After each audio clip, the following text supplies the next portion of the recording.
खबर आप तक पहुंचाएंगे। बरतानिया के chief of general staff general Peter Sanders 5 रोज़ा दौरे पर पाकिस्तान पहुंच गए हैं। General Peter Sanders chief of army staff general Syed Asim Munir से मुलाकात करेंगे। मज़ीद तफसीलात हासिल करेंगे डॉन न्यूज़ के ब्यूरो चीफ इस्लामाबाद इफ्तिखार शिराज से।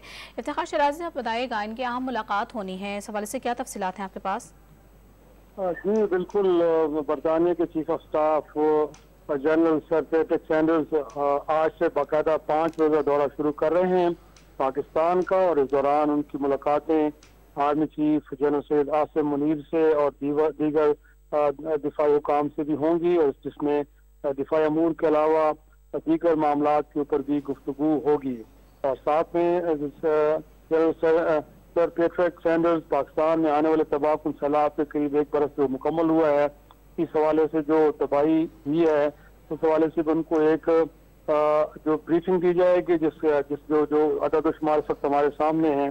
इससे कोई 3 करोड़ 30 लाख लोग जो अफराद मुतासर हुए। बरतानिया वज़ारत दिफा ने इमदादी कार्रवाई में बड़ी मुआवनत की थी, और जो बरतानिया के अब चीफ स्टाफ आ रहे हैं इस हवाले से जो जायजा लेंगे जो इस वक्त वहाँ ऑपरेशन चल रहे हैं, और जो बरतानिया की जानिब से मुख्तलिफ शक्ल में जो मदद फराम की गई थी उसके ऊपर भी तबादला ख्याल करेंगे। तो काफ़ी एक्सपेंसिव दौरा है, 5 दिन का दौरा है, जिसमें प्राइमरीली तो दिफाई अमूर हैं उनके ऊपर गुफ्तगू होगी, और साथ में जो बरतानिया के जानिब से मुख्तलिफ शोबों में ताउन किया जा रहा है उस हवाले से भी काफ़ी कुछ जो है वो गुफ्तगू होगी। और इस दौरान जो पाकिस्तान के मुख्तलिफ मिलिट्री अकेडमीज में जो बरतानिया के लोग तरबियत के लिए आते हैं, जो मुसल्लह अफवाज के अफराद हैं, उस हवाले से भी गुफ्तगू की जाएगी। जी, बरतानिया के चीफ ऑफ जनरल स्टाफ 5 रोज़ा दौरे पर पाकिस्तान पहुंच गए हैं। इनका दौरा कितनी अहमियत का हामिल है, इस हवाले से तफसीलात बता रहे थे ब्यूरो चीफ इस्लामाबाद इफ्तिखार शिराजी। शुक्रिया आपका।